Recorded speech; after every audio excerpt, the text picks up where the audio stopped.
নবীজি মক্কা থেকে একজন যুবক আসছে আপনার সাথে দেখা করতে। মক্কার নাম শুনেই নবীজির চোখ দিয়া ঝরঝর করে পানি পড়তেছে। হায় রে, আমার দেশের মানুষ আমার সাথে দেখা করতে আসছে। কে আসছে তাকে তাড়াতাড়ি আমার কাছে নিয়ে এসো। উরওয়া ইবনে মাসউদ প্রথম ভয় পেয়ে গেলেন।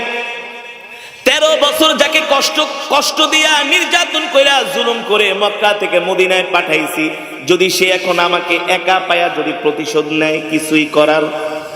সে ছিলেন ভীত সন্ত্রস্ত যে মুহাম্মদ আমার সাথে কি না কি আচরণ করে, নাকি ধইরা বাইন্দা আমাকে জনমের পিটান পিটায়, যে তোরে একা পাইছি আজকে মজা দেখায় দিব। উরওয়া ইবনে মাসউদ বলে, আমি ভীত ছিলাম, আমি ভয় পাচ্ছিলাম মুহাম্মদ আমার সাথে কি আচরণ করে এই চিন্তা করে। উরওয়া ইবনে মাসউদ বলে, আমি ভীত সন্ত্রস্ত অবস্থায় আস্তে আস্তে করে আমি মুহাম্মাদের বাড়ির দিকে যাচ্ছি। এখনো আমি মুহাম্মাদের বাড়ি পর্যন্ত যাই নাই। মুহাম্মদ আমাকে দূর থেকে দেখাই তিনি বসা থেকে দাঁড়ায় গেছে। দাঁড়ায় বলতেছে, আহলান ওয়া সাহলান মারহাবান, আসেন আসেন। আল্লাহু আকবার, জোরে বলেন আল্লাহু আকবার। কি আমার নবীর সুন্দর ব্যবহার, আল্লাহু আকবার। কত সুন্দর আখলাক, কত সুন্দর আতিথেয়তা আমার নবী। বলে, আসেন আসেন, আপনি আমার দেশের মানুষ, আমি আপনার জন্য অপেক্ষা করতেছি। উরওয়া ইবনে মাসউদকে নবীজি বসা থেকে দাঁড়ায় নবীজিকে তাকে কোলের ভিতরে জড়ায় নিলেন, বুকের ভিতরে চাপ দিয়া ধরলেন। উরওয়া ইবনে মাসউদ মনে মনে কয়, হায় রে, চিন্তা করলাম কি আর হইল কি। মনে করছিলাম ধইরা আমাকে বানবে, আমাকে পিটাবে, প্রতিশোধ নিবে, উল্টা আমাকে এমন ভাবে আদর করে ধরছে, এত আদর করতেছে, এত ভালোবাসা দিচ্ছে। হায় রে, এবার উরওয়া ইবনে মাসউদ নিজের ভুল নিজেই বুঝতেছে। এই মানুষটাকে আমরা এত কষ্ট দিলাম, এত নির্যাতন করলাম, জুলুম করলাম, মনে করেছিলাম সে আমার সাথে খারাপ ব্যবহার করবে, কিন্তু ওই সমস্ত অত্যাচার, নির্যাতন, জুলুম সব কিছু ভুলে গিয়ে সে আমাকে বুকের মধ্যে জড়ায় ধরলেন। হায় রে, এই মানুষটাকে কষ্ট দেওয়া আমাদের জন্য ঠিক হয়? আল্লাহু আকবার। এবার নবীজি উরওয়া ইবনে মাসউদ দুইজনের সামনাসামনি বসলেন। নবীজি বিনয়ের সাথে তার সাথে কথা বলতেছেন, আপনারা কেমন আছেন? নবীজিকে যারা সবচেয়ে বেশি কষ্ট দিয়েছেন তাদের কথা নবীজি জিজ্ঞেস করেন।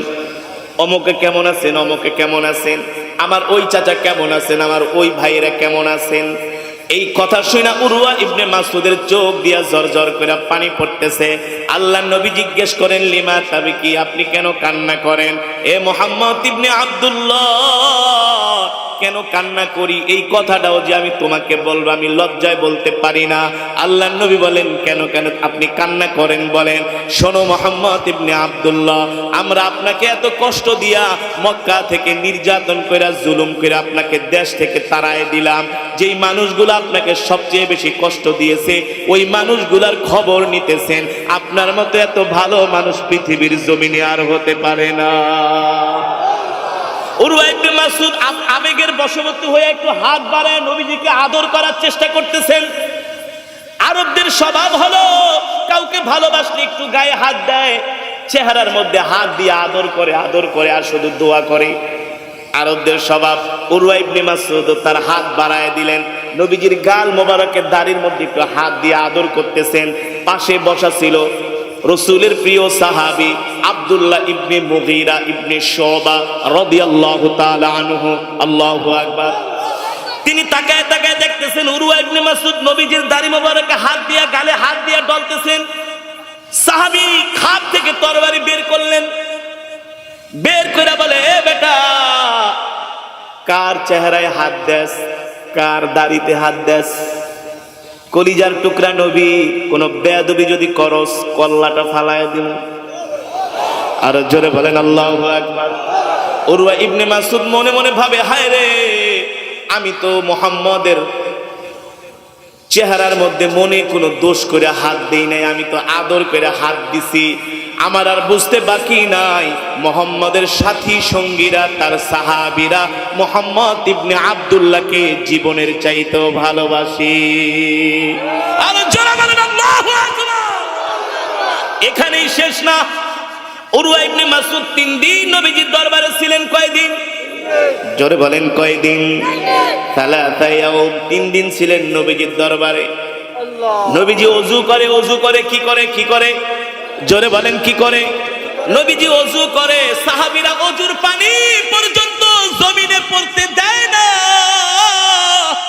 ওযুর পানিগুলো হাতে নিয়ে চেহারার শরীরের মধ্যে মাখতে থাকে। আল্লাহু আকবার। উরওয়া ইবনে মাসউদ বলে, আর এইটা আবার কি কারবার? রোম পারস্যের রাজা বাদশাদের দরবারে গেলাম, বাদশা নাজ্জাশীর দরবারে গেলাম, আবিসিনিয়ায় গেলাম, কোন রাজার কর্মীরা, তার দেশের মানুষরা, তার আশেপাশের মানুষরা এমন কইরা তো ভালোবাসে না। মোহাম্মদ ওযু করে, ওযুর পানি পর্যন্ত জমিনে পড়তে দেয় না। আল্লাহু আকবার। নবীজি থুতু পালায়, থুতুগুলো সাহাবীরা জমিনে পড়তে দেয় না, হাতের তালুতে নিয়ে চেহারা শরীরে মাখতে থাকে। আর জোরে বলেন আল্লাহু আকবার। উরওয়া ইবনে মাসউদ বলে, হায় রে, এটা আবার কোন কথা? এমন দৃশ্য তো আমি পৃথিবীর জমিনে কোথাও দেখি নাই, কল্পনাও করি নাই। আল্লাহু আকবার। মানুষকে মানুষ নাকি এত ভালোবাসে? সাহাবী নবীজির শরীর থেকে একটু সিঙ্গা লাগিয়েছিলেন, কিছু রক্ত বের হয়েছে, ওই রক্তগুলো নবীজি একটা বোতলের মধ্যে করে সাহাবী আব্দুল্লাহ ইবনে জুবাইরকে ডাক দিয়ে বলে, এই রক্তগুলো জমিনের মধ্যে পুঁতে দাও। সাহাবী ওই এক বোতল রক্ত হাতের মধ্যে নেয় আর বারবার তাকায় আর মনে মনে ভাবে, হায় রে, কলিজার টুকরা নবীর রক্ত জমিনের মধ্যে পড়বে, এটা তো হইতে পারে না। সাহাবী এক টান দিয়া রক্তগুলো খেয়ে ফেলেছে। আল্লাহু আকবার। খালি বোতল নিয়ে নবীজির কাছে আসছেন। নবীজি জিজ্ঞেস করলেন, এ আব্দুল্লাহ ইবনে জুবাইর, রক্তগুলো কি করেছো? সাহাবী ডাক দিয়া বলো, গো আল্লাহর নবী, কলিজার টুকরা হাবিব, আমার প্রিয় নবী, আপনি আমার কাছে এক বোতল রক্ত দিয়েছেন, এই রক্তগুলো আমি জমিনের মধ্যে ফালাবো, এত বড় সাহস আমার হয় নাই। আপনার রক্ত জমিনে পড়বে, এটা আমি সাহাবী মানতে পারি না। আমি ওই রক্তগুলো এক টান দিয়া খেয়ে ফেলেছি। আল্লাহু আকবার। নবীজি মুস্কি হাসি দিয়া বলে, সাহাবী রে, যার শরীরের মধ্যে মুহাম্মদ ইবনে আব্দুল্লাহর রক্ত ঢুকেছে, তার শরীর কখনো জাহান্নামের আগুন স্পর্শ করবে না। জোরে বলেন আল্লাহু আকবার।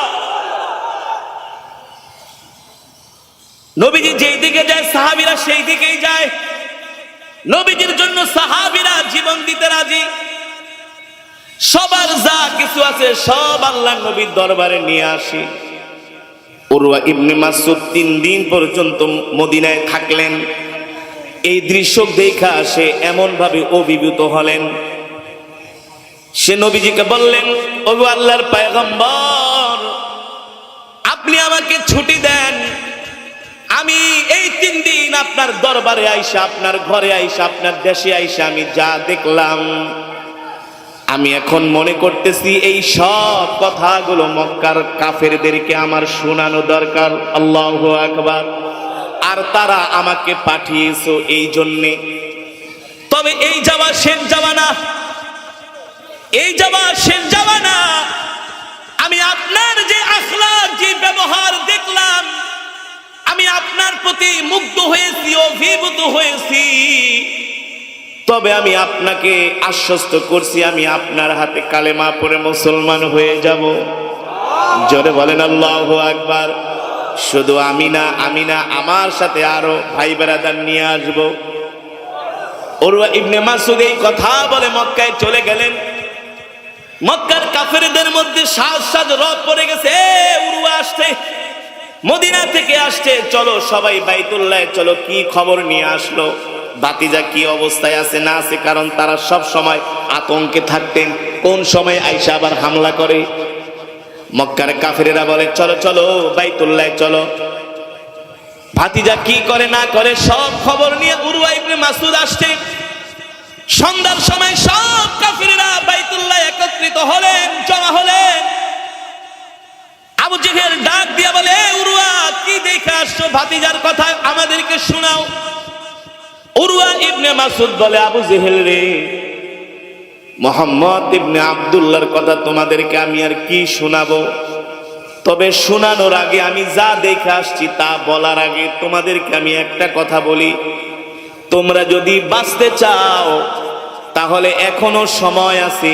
মুহাম্মদ ইবনে আব্দুল্লাহর হাতে হাত রেখে কালেমা পড়ে মুসলমান হয়ে যাও। আর জোরে বলেন সুবহানাল্লাহ। এই কথা শোনার পরে আবু জেহেল ফায়ার হয়ে গেলেন। দাঁড়া বলে, বলছিলাম না এটাকে পাঠায়ও না, আমি তো বলছিলাম এটাকে পাঠায়ও না, দেখো মুহাম্মদ তারে জাদু করছে। নাউজুবিল্লাহ বলেন। উরওয়া ইবনে মাসউদ বলে, আবু জেহেল ফালতু কথা বলো না, আজে বাজে কথা বলো না। মুহাম্মদ ইবনে আব্দুল্লাহ আমাকে জাদু করে নাই, আমি তার কাছ থেকে এমন কিছু ব্যবহার দেখেছি, শিখেছি, পেয়েছি। তার ব্যবহার, তার আখলাক, তার চরিত্রে আমি তার প্রতি মুগ্ধ হয়ে গেছি। আর জোরে বলেন সুবহানাল্লাহ। বলে, এমন কি আখলাক দেখছো? বলে, শোনো, তোমরা যখন আমাকে পাঠাইছো, আমি যদি অস্বীকার করতাম যাব না, তাহলে তোমরা আমাকে ভীতু মনে করতা যে আমি ভয় পাইছি। আমি এই কারণে তোমাদেরকে সত্যটা বলি না, আসলে আমি ভয় পেয়েছিলাম। মুহাম্মদ ইবনে আব্দুল্লাহর সাথে দেখা করতে যাব মদিনায়, আমার সাহস হচ্ছিল না। তারপরে তোমরা আমার নাম ঘোষণা করছো। তোমাদের ইজ্জত মান সম্মান, আমার বাপ দাদার ইজ্জত মান সম্মান রক্ষা করার জন্য আমি মদিনায় গেছি। আমি ভেবেছিলাম মুহাম্মদ ইবনে আব্দুল্লাহ আমাকে মদিনায় পায়া আটকায়া সে আমার থেকে প্রতিশোধ নেবে, আমার উপর অত্যাচার করবে, নির্যাতন করবে, জুলুম করবে, আমাকে আটকায়া রাখবে। 13 বছরে যত অত্যাচার করেছি সব কিছুর প্রতিশোধ নিবে। কিন্তু আমি চিন্তা যা করছি হয়ে গেল পুরোটা উল্টা। বলে, কি হয়েছে? বলে, বিশ্বাস করো, মুহাম্মাদের কাছে আমি যখন গেলাম তিনি আমার সম্মানে দাঁড়ায় গেছে। আল্লাহু আকবার। এমন করে আমাকে বুকের ভিতরে আটকাইছে, এমন করে আমাকে আদর করছে, বুকে তুলে নিছে। মনে হয় আজ পর্যন্ত মা বাবাও আমাকে এত সুন্দর করে আদর করে নাই। আল্লাহু আকবার। আরে আবু জেহেল, তুমি কষ্ট দিয়েছো মুহাম্মদ ইবনে আব্দুল্লাহকে। আবু লাহাব, উতবা, সাইবা, তোমরা কষ্ট দিয়েছো মুহাম্মদ ইবনে আব্দুল্লাহকে। বিশ্বাস করো, তোমাদের একজনের কথাও সে বলে নাই। তোমাদের সবার নাম নিয়া তোমাদের খোঁজ খবর নিয়েছে। আচ্ছা বলো, এত সুন্দর ব্যবহার দেখলে কোনো মানুষ তার ভক্ত না হয়ে পারে? আবু জেহেল লাগে এটা নতুন কি হলো? ভাতিজার ব্যবহার তো আগের থেকেই ভালো। শয়তান তো কি এমন কিছু মানুষ আছে না সমাজে, কারে হ্যাঁ তো হুজুর মানুষ, হ্যাঁ তো দিনের পথে চলবই, আরে হ্যাঁ তো হুজুর, হ্যাঁ তো এটা করবই। আর তুমি হুজুর না দেখে তোমার ইসলাম মানা দরকার নাই, হুজুর না দেখে কি তোমার নামাজ পড়ার দরকার নাই? আছে না? মানুষের ভালোটা সহ্য করতে পারে না, ভালোটাকে দেখতে পারে না, ঠিক কিনা বলেন? আবু জেহেল ছিল এই টাইপের। এটার কি আছে কওয়া? এই কোরআনের দাওয়াত দিতে আল্লাহ নবী গিয়ে কাফেরদের শত অত্যাচার, নির্যাতন, জুলুম সহ্য করেছেন, ঠিক কিনা বলেন? কিন্তু আল্লাহর নবীর যারা প্রিয় সাহাবী, তারা কখনো আমার নবীকে ছেড়ে গিয়েছে? নবীকে শত অত্যাচার করে 13 বছর, 1 বছর, 2 বছর, 3 বছর না, 13টা বছর আমার নবীকে নির্মম ভাবে তারা অত্যাচার করেছে, নির্যাতন করেছে, জুলুম করেছে। 13টা বছর। কতটা বছর? জোরে বলেন, কত বছর? 13 বছর। আমার নবীকে একটা রাতও মক্কার কাফেরেরা শান্তিতে ঘুমাইতে দেয় নাই, একটা দিনও আমার নবীকে শান্তিতে তারা থাকতে দেয় নাই। 13টা বছর আমার নবীকে কষ্ট দিতে দিতে আমার নবীকে তারা ঝাঁঝরা করে ফেলেছে। 13 বছরের মাথায় আল্লাহ নবীকে নির্দেশ দিলেন, হাবিব আপনি এবার মক্কা ছেড়ে মদিনায় চলে যান। মক্কা এখন আপনার জন্য নিরাপদ না, কারণ কাফেররা আপনার বিরুদ্ধে যেমন করে ষড়যন্ত্র করেছে। আপনি কিছুদিন যায় মক্কায় অবস্থান করেন। কিন্তু আমার নবীর জন্মভূমি হলো তো মক্কায়, ঠিক কিনা বলেন? জন্মভূমির মায়া, পৃথিবীর যত পাষণ্ড মানুষ হোক না কেন, জন্মভূমির মায়া, মাতৃভূমির মায়া কিন্তু ছাড়তে পারে। আর মক্কায় তো হলো বাইতুল্লাহ, আল্লাহর ঘর। কার ঘর? কার ঘর? বাইতুল্লাহ, আল্লাহর ঘর। নবীজি সব সময় বাইতুল্লাহ এসে পড়ে থাকতেন, বাইতুল্লাহ এসে নামাজ পড়তেন, বাইতুল্লাহর খেদমত করতেন। কিন্তু মক্কার কাফেরেরা এত কষ্ট আমার নবীকে দিচ্ছে, আল্লাহ নির্দেশ দিলেন, নবী আপনি মক্কা ছেড়ে মদিনায় যান। নবীজির কষ্ট হচ্ছে মক্কা ছেড়ে মদিনায় যেতে, কারণ মক্কা তো আল্লাহর ঘর, আল্লাহর ঘরের ছেড়ে কোনো মুমিন যেতে চায় না, ঠিক কিনা বলেন? যারা বাইতুল্লাহ হজ করার জন্য গিয়েছেন, শেষ তওয়াফের সময় কি অবস্থাটা হয়? আসতে মন চায় না, বারবার বাইতুল্লাহর গেটে চলে আসি, আবার দৌড়ে যে আরেক পলক বাইতুল্লাহকে দেখে আসি, মনে হয় কি জন্য রেখে যাচ্ছি। বাইতুল্লাহর দিকে যতই তাকাই ততই ভালো লাগে, যতই তাকাই ততই ভালো লাগে, ঠিক কিনা বলে? ভালো লাগে কি লাগে না আল্লাহর বান্দা? যেই দিন বাইতুল্লাহকে প্রথম দেখলাম, চিৎকার করে আল্লাহু আকবার বলে আওয়াজ দিয়েছিলাম, আল্লাহ তোমার এই ঘর, তোমার এই ঘর, এই ঘর তোমার ঘর, ঠিক কিনা বলে? বরকতের ঘর, রহমতের ঘর বাইতুল্লাহ। আমাদের এই তো বাইতুল্লাহ ছেড়ে আসতে মন চায় না, তাহলে কলিজার টুকরা নবীর কি অবস্থাটা হয়েছিল সেই দিন? নবীজি বারবার মক্কা থেকে বের হচ্ছেন আর বারবার বাইতুল্লাহর দিকে তাকায়, চোখের পানি ছেড়ে দিয়ে নবীজি বাইতুল্লাহকে বলে, এ বাইতুল্লাহ, ও বাইতুল্লাহ, তোমাকে ছেড়ে আমার যেতে মন চায় না। আমি তো তোমাকে বাইতুল্লাহ অনেক ভালোবাসি, কিন্তু মক্কার কাফেরেরা আমার নবীকে বাইতুল্লাহে থাকতে দিল না। নবীজি মক্কা ছেড়ে মদিনায় চলে গেলেন। এতদিন পর্যন্ত মক্কার কাফেরেরা আমার নবীকে এত জ্বালা যন্ত্রণা দিয়েছে, এত কষ্ট দিয়েছে, এত অত্যাচার করেছে। কিছুদিন পরে মক্কার কাফেরদের মাঝে বিভেদ লেগে গেল, ঝগড়া লেগে গেল। একদল আর এক দলকে বলে, বেটা ভাতিজার মতো এত ভালো মানুষ মক্কার জমিনে আর জীবনও কোনোদিন আসবে না। ভাতিজার মতো এত সুন্দর চরিত্রের মানুষ আমরা কোনোদিন পাবো না।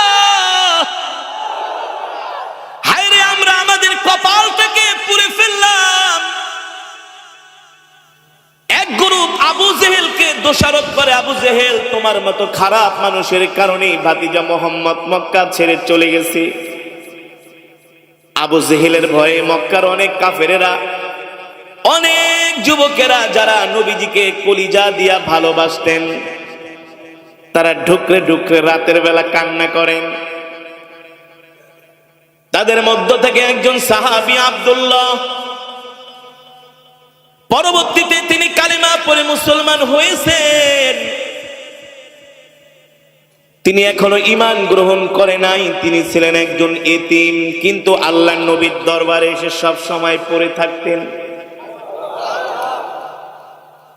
তিনি জানেন না নবীজি মক্কা ছেড়ে হিজরত করে মদিনায় চলে গেছে।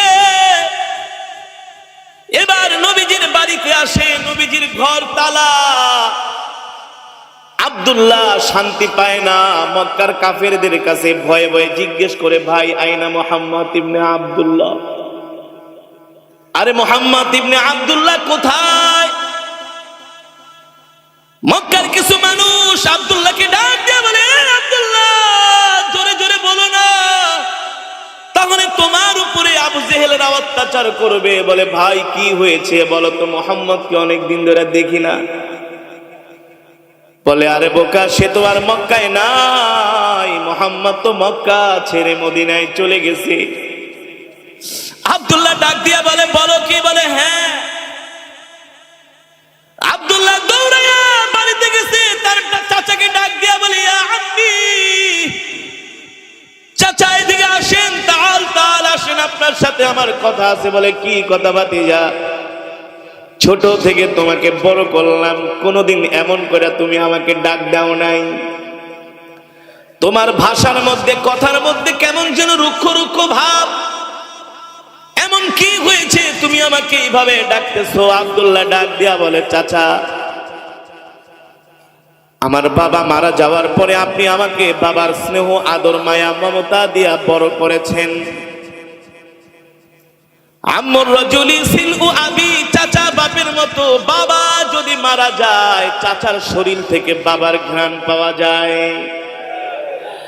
আব্দুল্লাহ বলে, চাচা আপনার সাথে আমি বেয়াদবি করব না, তবে ঠান্ডা মাথায় আপনাকে আমি 3টা প্রশ্ন করব, আমার প্রশ্নের জবাব দিবেন। আল্লাহর নবীকে আব্দুল্লাহ মক্কায় না দেখে তার মাথা খারাপ হয়ে গেছে, কারণ নবীজিকে স্যার আব্দুল্লাহ বাঁচতে পারে না। আল্লাহু আকবার।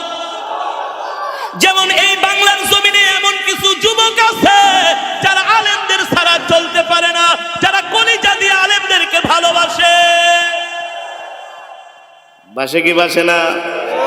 কলিজা দিয়া ভালোবাসি। রাস্তাঘাটে বের হইতে পারি না, হাত ধরে কান্না করে, বলে হুজুর এত ভালোবাসি, এত ভালোবাসি। এ যুবক কেন এত ভালোবাসো? বলে একমাত্র আল্লাহর কোরআনের জন্য। আল্লাহু আকবার। জোরে বলেন আল্লাহু আকবার। আর আমার নবী তো রাহমাতুল লিল আলামিন। আমার আল্লাহ আমার নবীকে বলেছেন, ওয়ামা আরসালনাকা ইল্লা রাহমাতাল লিল আলামিন। ওগো আমার হাবিব, আপনি হলেন সমগ্র বিশ্ববাসীর জন্য রহমত। আল্লাহ আমার নবীর চরিত্রের সার্টিফিকেট দিয়েছেন, ইন্নাকা লাআলা খুলুকিন আযীম। নবী আপনার চরিত্র হলো শ্রেষ্ঠ চরিত্র, আপনি হলেন একমাত্র শ্রেষ্ঠ চরিত্রের উপরে প্রতিষ্ঠিত। ঠিক কিনা বলেন? আল্লাহর বান্দারা, নবীজিকে মক্কার কাফেরেরা ভিতরে ভিতরে নবীজিকে ঠিকই ভালোবাসতো, কিন্তু প্রোগ্রেশন নেতাদের সামনে বদনাম করত। এমন অসংখ্য যুবক নবীজি মক্কা থেকে হিজরত করে মদিনায় চলে গেছে। অনেক যুবকও পরেন মদিনায় চলে গিয়ে নবীজির হাতে হাত রেখে কালেমা পড়ে মুসলমান হয়ে গিয়েছে। আব্দুল্লাহ তার চাচাকে 3টা প্রশ্ন করে, চাচা আপনি আমার বাবার মতো, আমি আপনার সাথে কোনো বেয়াদবি করব না, 3টা প্রশ্নের উত্তর দেন। নাম্বার 1, বাবা চাচা আপনি বলেন মুহাম্মদ ইবনে আব্দুল্লাহকে আপনার কাছে কেমন লাগে? বলে, এ ভাতিজা, মুহাম্মদ ইবনে আব্দুল্লাহকে কেমন লাগে এই কথা তুমি আমাকে কেন জিজ্ঞেস করো? মক্কার সব মানুষই তো এক কথায় উত্তর দিবে, মুহাম্মদ ইবনে আব্দুল্লাহ হলো আল আমিন, সত্যবাদী। মুহাম্মাদের মতো এত ভালো মানুষ মক্কার জমিনে নাই, তার মতো এমন আমানতদার মক্কার জমিনে নাই। ঠিক কিনা বলেন? আরে তুমি কি দেখো না, মুহাম্মদ মক্কায় নাই, এখন মক্কার মধ্যে মারামারি লাগে, কেউ মীমাংসা করে দেয় না। আগে তো আমরা ঝগড়া ঝাঁটি করলে আমরা মুহাম্মদের কাছে চলে যাইতাম, ভাতিজা আমাদের মারামারি ঝগড়া সব কিছু মীমাংসা করে দিত। দেখো না, তার অনুপস্থিতি আমরা হারে হারে টের পাইতেছি, তুমি কি জিজ্ঞেস করো না করো।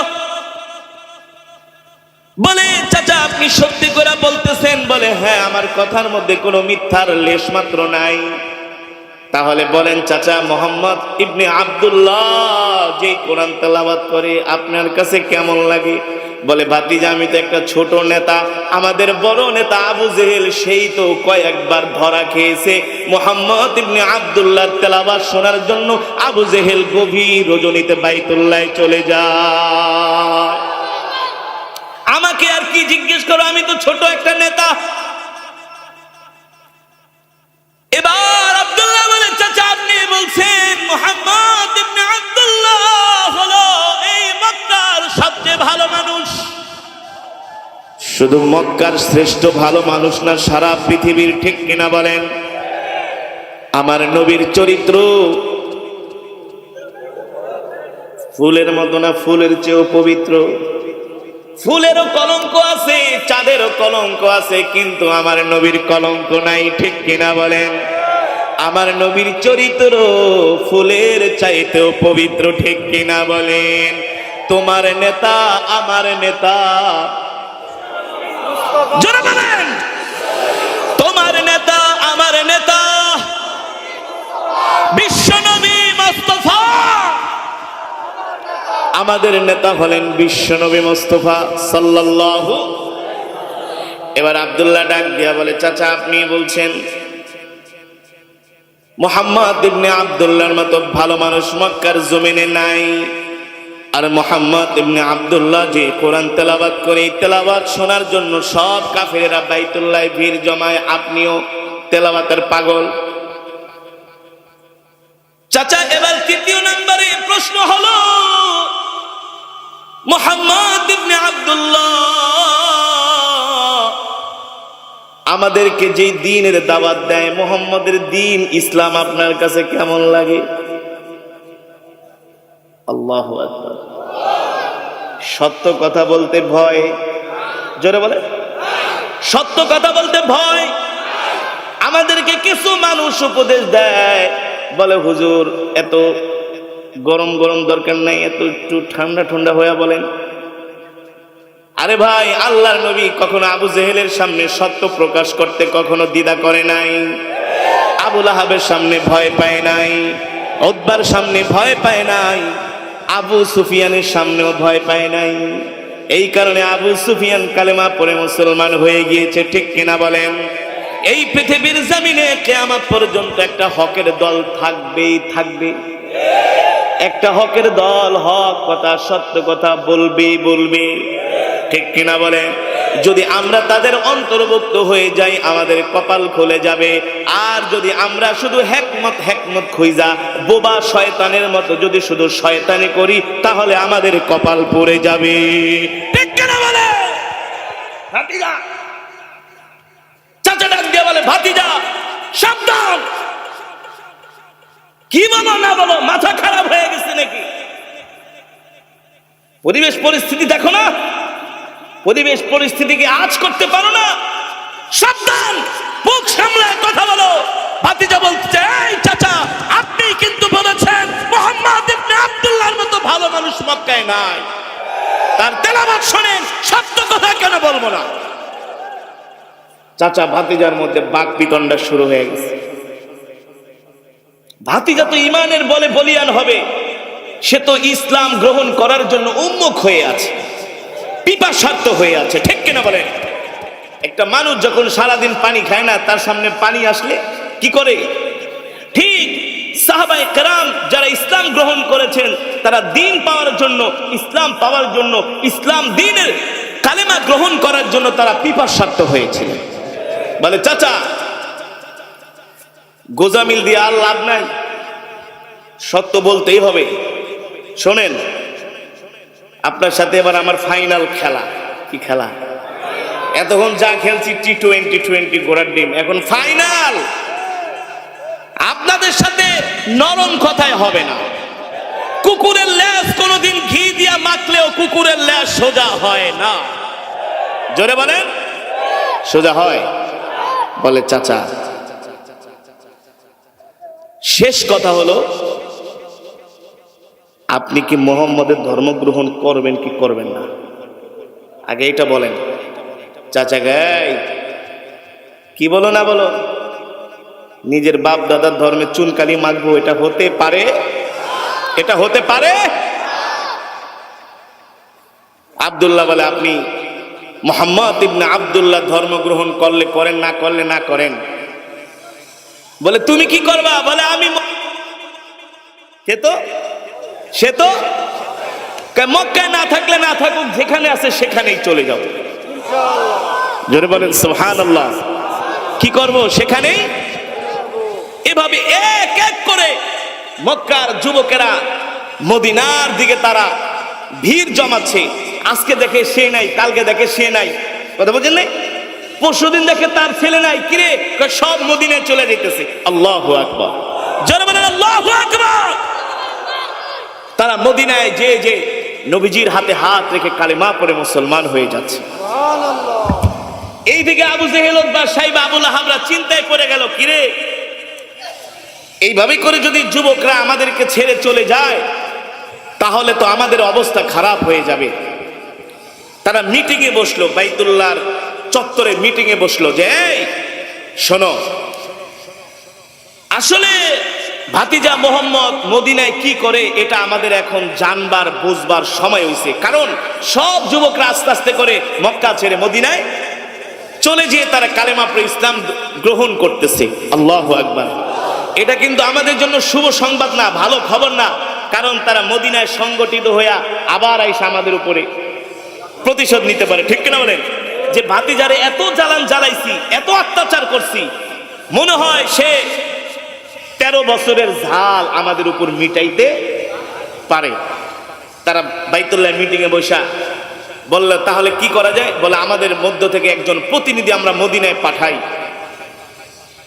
আমাদের মধ্য থেকে একজন প্রতিনিধি আমরা মদিনায় পাঠাই, দেখি সেখানে মোহাম্মদ আমাদের ভাতিজা কি করে, তার গতিবিধি লক্ষ্য করতে হবে, তাকে পর্যবেক্ষণ করতে হবে, সে কতটুকুন শক্তি অর্জন করলো আমাদের উপরে হামলা করার জন্য, প্রতিশোধ নেওয়ার জন্য, এটা আমাদের বুঝবার দরকার আছে। আবু জেহেলের কথা শুনে সব নেতারা, নেতা আপনি আসলে একটা নেতা, এই চিন্তা তো আমরা করিনি, আমরা তো মনে করছি ভাতিজা চলে গেছে, আমরা নাক টেনে ঘুমাইতেছি, আমাদের কোনো চিন্তা নাই। আবু জেহেল কয় না, তোমরা এত সোজা মনে করো না, আমি কিন্তু ঘুমাই না। ঘুমাইবো কিন্তু, এটা তো একটা বড় শয়তান, শয়তানের রাত্রবেলা ঘুম আসে কোনোদিন? সবসময় তো শয়তানের মাথায় শয়তানি বুদ্ধি, ঠিক না?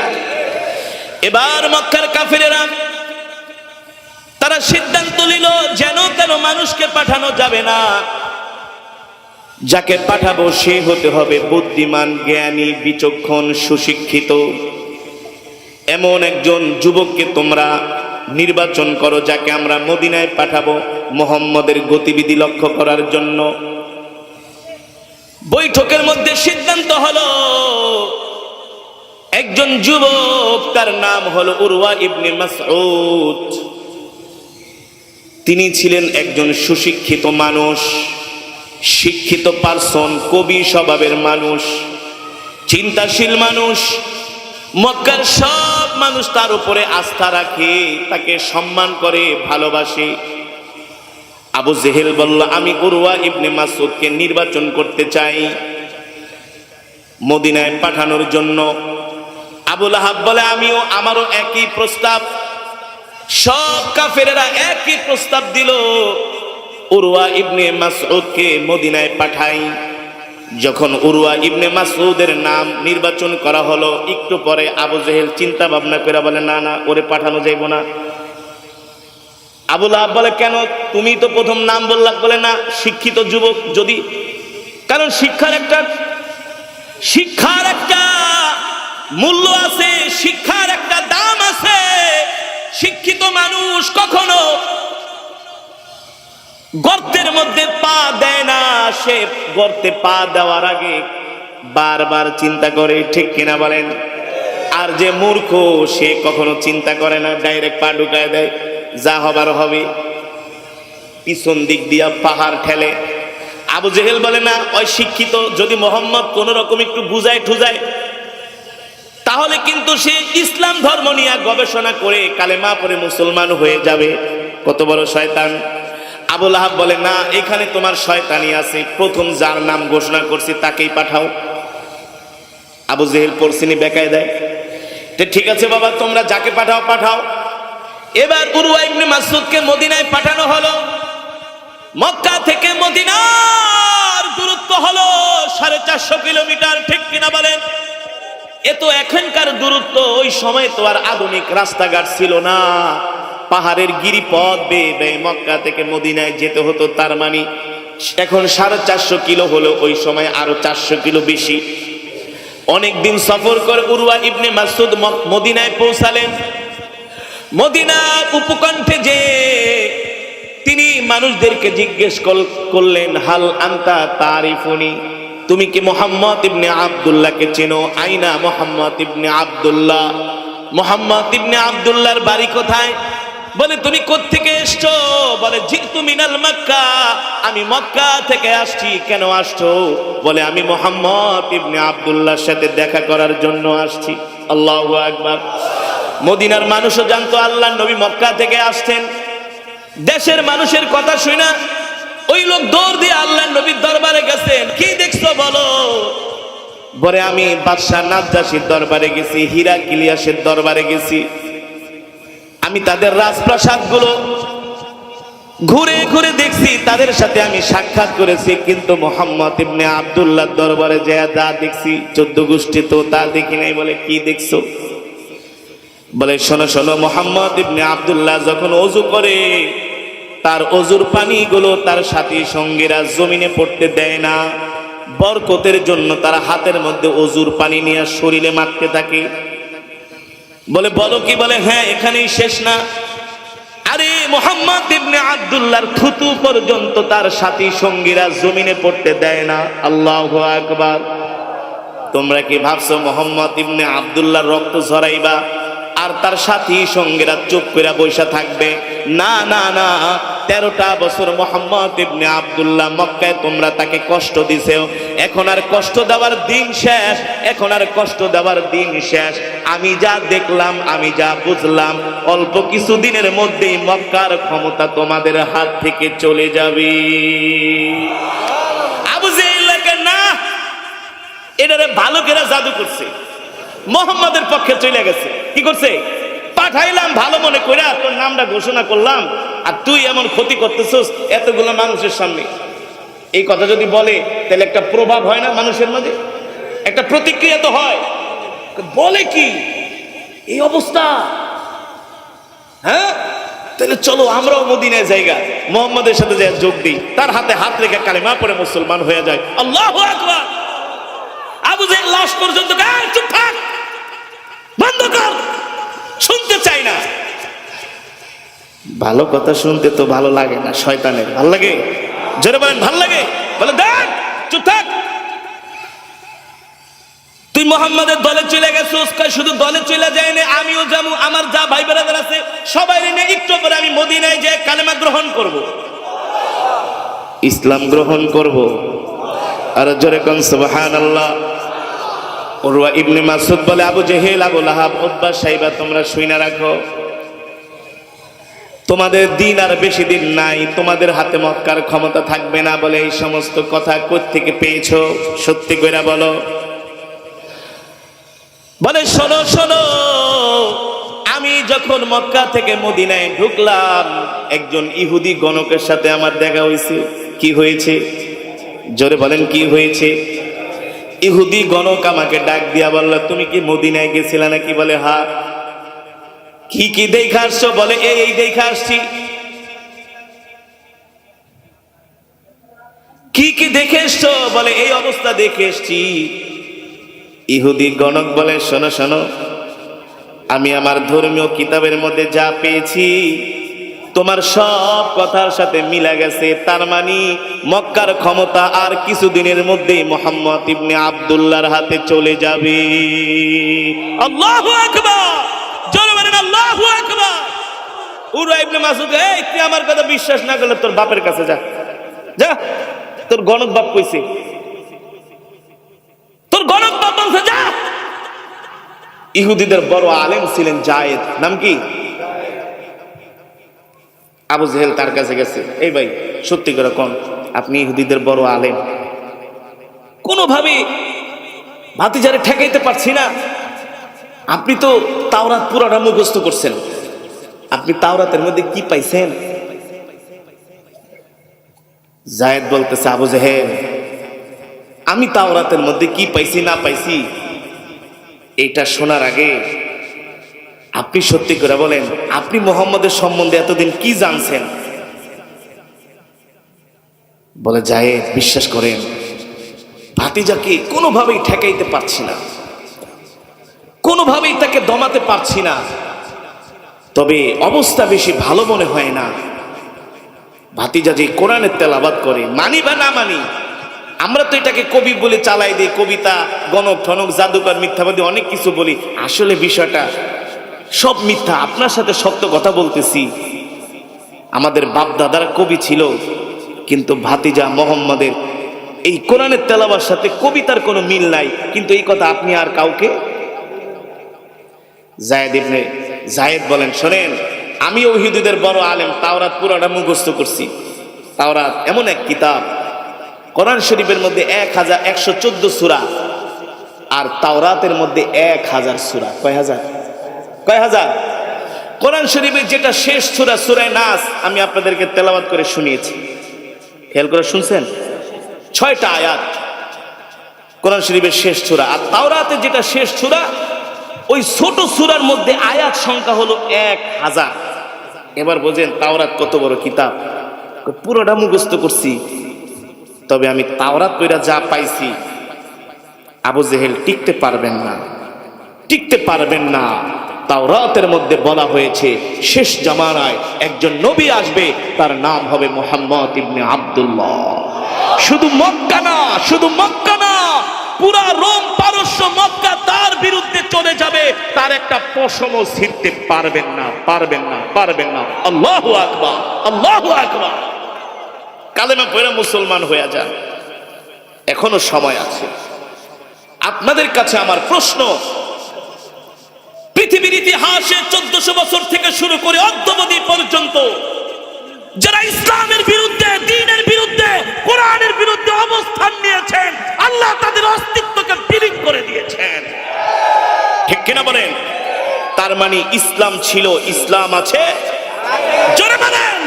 নবীজির আদর্শের উপরে চলবো, সত্যিকার অর্থে ইসলাম দ্বীনকে ভালোবাসবো, নিজের সবকিছু দিয়ে ইসলামকে আমরা দাঁত দিয়ে আঁকড়ে ধরবো। কি দিয়ে আঁকড়ে ধরবো?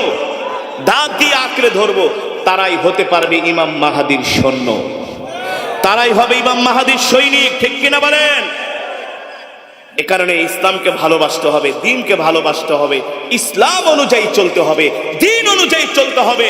ইসলামের বিরুদ্ধে অবস্থান নেওয়া যাবে না, দ্বীনের কোনো খেলাফ কোনো কাজ করা যাবে।